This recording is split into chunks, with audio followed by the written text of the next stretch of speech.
एक घर में माँ बेटी रहती थी। रात का समय था। दरवाजे पर खटखटाने की आवाज आई। माँ और बेटी बहुत गरीब थे, छोटे से घर में रहते थे। बेटी ने दरवाजा खोला तो वहां पर कोई नहीं था। नीचे देखा तो चिट्ठी पड़ी हुई थी। बेटी ने चिट्ठी खोलकर पढ़ी तो हाथ कांपने लग गई और जोर से चिल्लाई, माँ इधर आओ। चिट्ठी में लिखा था, बेटी मैं तुम्हारे घर आऊंगा तुमसे और तुम्हारी माँ से मिलने, और नाम की जगह नीचे लिखा था भगवान। माँ ने कहा, ये शायद हमारी गली के किसी लड़के ने तुम्हें छेड़ने के लिए बहुत ही गंदी शरारत की है। लेकिन बेटी को माँ की बात पर यकीन ही नहीं हो रहा था। बेटी बोली, माँ पता नहीं क्यों मुझे ये सच लग रहा है। माँ को मनाकर बेटी और माँ दोनों तैयारी में लग गई। घर भले ही छोटा सा था लेकिन दिल बहुत अमीर। घर पर एक चटाई थी मेहमानों के लिए। वह ट्रंक से निकालकर बिछा दी और रसोई घर में जाकर देखा तो खाने का एक दाना नहीं था। बेटी और माँ दोनों गहरी सोच में पड़ गए कि यदि भगवान सच में आ गए तो खाने में कुछ नहीं दे पाएंगे। आगे पीछे का कुछ नहीं सोचा। बचत के 300 रुपए बेटी के पास थे। पैसे लेकर वे दोनों छाता और कंबल लेकर किराने की दुकान के लिए निकल पड़े। बारिश होने वाली थी और ठंड भी बहुत ज्यादा थी।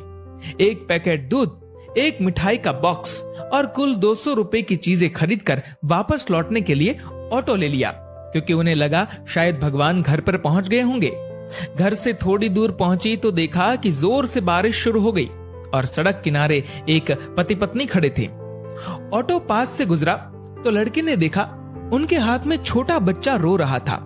स्थिति कुछ ठीक नहीं लग रही थी। ऑटो घर के दरवाजे पर पहुंचा। माँ ऑटो से उतरी ही थी कि बेटी से रहा नहीं गया। बोली, ऑटो वाले भैया जरा ऑटो को उनके पास ले लो। पास जाकर देखा तो बच्चे को तेज बुखार था और उनके पास खाने के लिए कुछ नहीं था। एक तरफ भगवान घर पर आने वाले हैं और दूसरी तरफ ये समस्या। बेटी ने सोचा, भगवान को मना लूंगी, लेकिन यदि इन्हें ऐसे ही हाल में छोड़ दिया गया तो भगवान बिल्कुल भी माफ नहीं करेंगे। बेटी ने जो जो खरीदा था सब उनके हाथ में थमा दिया और तो और बचे हुए 50 रुपए भी दे दिए और बोली, अभी मेरे पास इतने ही है, इसलिए रख लीजिए। बारिश हो रही थी तो छाता भी दे दिया और बच्चे को ठंड ना लगे इसलिए कंबल भी दे दिया। वहां से फटाफट घर पहुंची, ये सोचकर कि भगवान आ गए होंगे। लेकिन दरवाजे पर माँ खड़ी थी। बोली, आने में इतनी देर क्यों लगा दी बेटी? और ये देख, एक और चिट्ठी आई है, पता नहीं किसकी है। बेटी ने पढ़ना शुरू किया। उसमें लिखा था, बेटी आज तुमसे मिलकर बहुत खुशी हुई। पहले से दुबली हो गई हो लेकिन आज भी उतनी ही सुंदर हो। मिठाई बहुत अच्छी थी और तुम्हारे दिए हुए कंबल से बहुत आराम मिला। छाता देने के लिए धन्यवाद। बेटी अगली बार मिलते ही लौटा दूंगा। बेटी के तो होश उड़ गए। निशब्द होकर पीछे मुड़कर सड़क किनारे देखा तो वहां कोई नहीं था। चिट्ठी में आगे लिखा था, इधर उधर मत ढूंढो मुझे, मैं तो कण कण में हूं। जहां पवित्र हो सोच, मैं हर उस मन में हूं।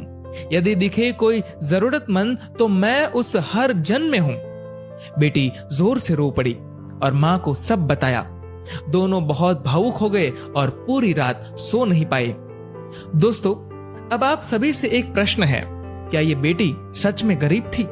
सोचिए और अपने दिल से इस सवाल का जवाब दीजिएगा, क्योंकि व्यक्ति मरने के बाद अपने साथ पैसे नहीं बल्कि कर्म लेकर जाता है।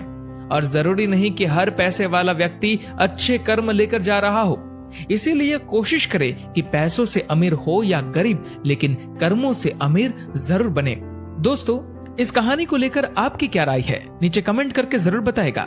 और अगर आपको ये वीडियो अच्छा लगा हो तो इस वीडियो को लाइक करेगा और शेयर करेगा। और ऐसे ही और भी इंस्पिरेशनल वीडियोस के लिए सब्सक्राइब करें हमारे यूट्यूब चैनल को और फेसबुक पर फॉलो करें हमारे पेज को। धन्यवाद।